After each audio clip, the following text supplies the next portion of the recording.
Hello friends, welcome to Jenifa cooking.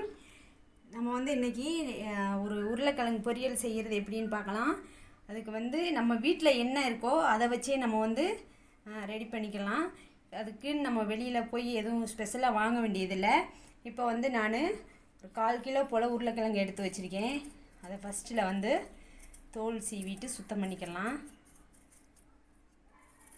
உருளைக்கிழங்கு பொறுத்த வரைக்கும் நம்ம கட் பண்ணும்போது தண்ணியில் போட்டுறது ஃபஸ்ட்டே போட்டுறது நல்லது. மற்ற காய் நம்ம கட் பண்ணி வச்சுட்டு மொத்தமாக போட்டு அப்படியே சுத்தம் பண்ணி எடுப்போம். அப்படி இல்லாமல் உருளைக்கிழங்கை பொறுத்த வரைக்கும் கட் பண்ணி தண்ணியிலேயே போட்டுறது ஃபஸ்ட்டே போட்டுறது நல்லது. ஏன்னா உருளைக்கிழங்கு கொஞ்சம் டைம் ஆக ஒரு மாதிரி கலர் மாறிடும். அதனால நம்ம அப்படியே கட் பண்ணும்போதே தண்ணியிலே போட்டுட்டு கட் பண்ணிடலாம். எனக்கு கட்ரு வச்சு கட் பண்ண தெரியாது. அதனால தான் நான் கையில் கட் பண்ணிகிட்ருக்கேன். இந்த மாதிரி 1/4 கிலோ கிழங்கு சுத்தம் பண்ணிவிட்டு அதுக்கப்புறமா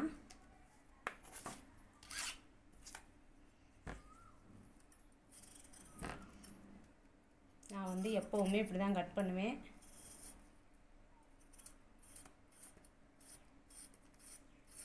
நமக்கு எப்படி தேவையோ அந்த மாதிரி நம்ம கட் பண்ணி எடுத்துக்கலாம். நம்ம சேனலை ஃபஸ்ட் டைம் பார்க்குறவங்க மறக்காமல் நம்ம சேனலை சப்ஸ்கிரைப் பண்ணிவிட்டு லைக் பண்ணிவிட்டு பாருங்கள். நீங்கள் பண்ணுற ஒவ்வொரு லைக்கும் வீட்டில் என்ன இருக்கோ அதை வச்சு நம்ம எப்படி சமைக்கிறது அப்படின்றது நான் உங்களுக்கு சொல்லித்தர்றேன். இந்த மாதிரி எல்லா கிழங்கையும் கட் பண்ணிட்டு பார்க்கலாம்.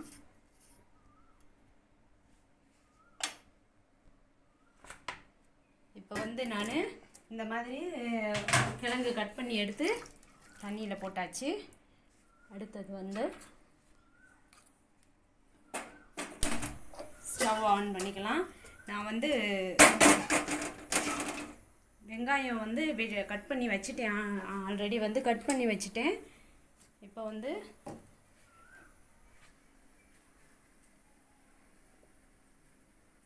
ஒரு 10-15 பல் போல் பூண்டு எடுத்திருக்கேன். இந்த பூண்டு ரொம்ப பேஸ்ட் மாதிரி எடுத்துட வேண்டாம். அப்படியே ஒன்று பாதியாக உடச்சி எடுத்துக்கோங்க. ஏன்னா நமக்கு உருளைக்கிழங்கு வாயு கெட்டும் கண்டிப்பாக. அதனால இப்படி எடுத்துக்கலாம். இதை வெங்காயத்தோடையே சேர்த்துக்கலாம்.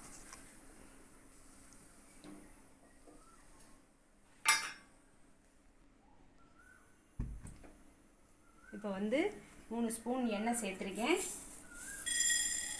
எண்ணெய் சூடானதும் கடுகு உளுந்தம் பருப்பு தேவைக்கான அளவு 1 ஸ்பூன் போல் சேர்த்துக்கலாம்.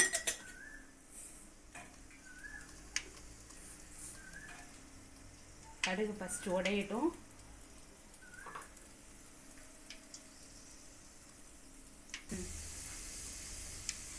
இப்போ கடுகு உடைஞ்சதும் வெங்காயத்தை அதோட சேர்த்துக்கலாம்.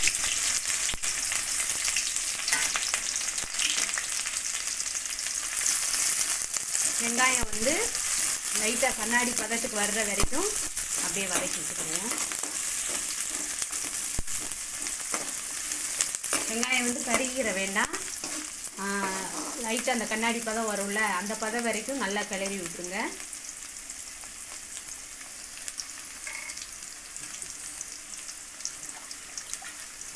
இப்போ வெங்காயம் வதங்குற டைமில் கிழங்க சுத்தம் பண்ணி எடுத்துக்கலாம்.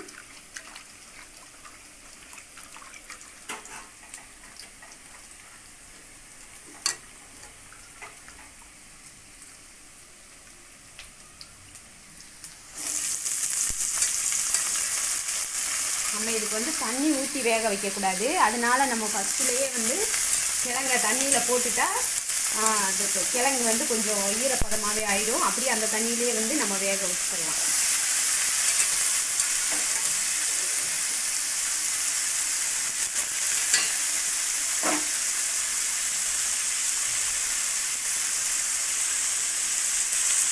இப்போ தேவைப்படுற அளவு உப்பு சேர்த்துக்கலாம்.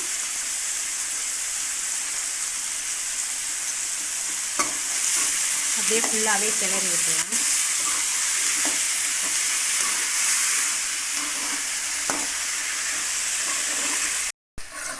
கிழங்க லைட்டாக சூடானதும் இப்போ நம்ம இதில் தண்ணி சேர்க்கலை. இதில் இருக்கிற தண்ணியிலேயே தான் வேக வைக்கிறோம். லைட்டாக அப்படி சூடானதும் ஒரு வட்டம் அப்படியே கிளறி விட்டுட்டு இப்போ வந்து நான் சிக்கன் 65 மசாலா வந்து ஒரு 2 ஸ்பூன் எடுத்திருக்கேன். இது வந்து 1/4 கிலோ உருளைக்கிழங்கு எடுத்திருக்கேன், 4 பல்லாரி வெங்காயம். இது கூட சேர்த்து உங்களுக்கு பெருங்காயத்தூள் தேவைன்னாலும் சேர்த்துக்கலாம்.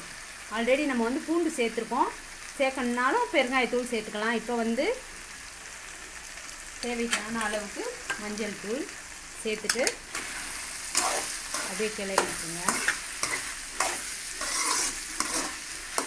இந்த மசாலா ஃபுல்லாக வந்து எல்லா கிழங்குலையும் படுற மாதிரி அப்படியே கிளறி விடுங்க.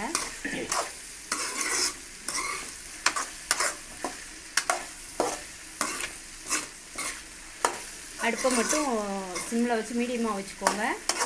ரொம்ப தீ கூட்டி வைக்க வேண்டாம். கிழங்கு வேகாமையே வந்து அப்படியே வந்து கருகி போயிடும். ஏன்னா நம்ம தண்ணி சேர்க்க மாட்டோம், அதனால் வந்து சீக்கிரமாக பிடிச்சிரும். அதனால்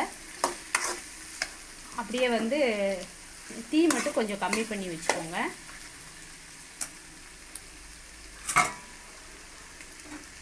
மொத்தத்துக்கே நம்ம இந்த சமையல் பண்ணுறதுக்கு வந்து ஒரு 10லேருந்து 15 நிமிஷம் ஆகும், அவ்வளவுதான். இப்போ வந்து திரும்பவும் நம்ம அப்படியே மூடி வச்சிடலாம். இப்போ வந்து திரும்ப நம்ம இந்த மாதிரி வந்து கிண்டி விட்டுடலாம். இதை நல்லா கிளறும் போது கீழே சேர்த்து அப்படியே அடியோடு சேர்த்து கிளறுங்க. இப்படி இந்த மாதிரி இருக்கணும். இது வந்து இப்போ பார்த்தீங்கன்னா ஒரு கிழங்கு முழுசாக தெரியும் நம்ம கட் பண்ண மாதிரியே, ஒரு கிழங்கு வந்து அப்படியே வெந்து குழஞ்சிருக்கும். இந்த பதத்துக்கு வந்துடும். நமக்கு கண்டிப்பாக இதுக்கு வந்து தண்ணி சேர்க்க தேவையில்லை. இது வந்து புளிக்குழம்பு காரக்குழம்புக்கெல்லாம் வந்து இந்த பொரியல் நல்லா சூப்பராக இருக்கும். நல்லா ஜம்முன்னு வாசனை வருது. இந்த மாதிரி வந்து கண்டிப்பாக ட்ரை பண்ணி பாருங்கள். உங்களுக்கு உப்பு மட்டும் நீங்கள் தேவைக்கு ஏற்ற மாதிரி டேஸ்ட் பண்ணி பார்த்துட்டு பத்தலைன்னா போட்டுக்கோங்க. ஒரு வட்டம் வந்து இந்த மாதிரி ட்ரை பண்ணி பார்த்துட்டு கமெண்ட் பண்ணுங்கள் எப்படி இருந்துச்சுன்னு சொல்லி. அடுத்த வீடியோவில் சந்திப்போம். பாய்.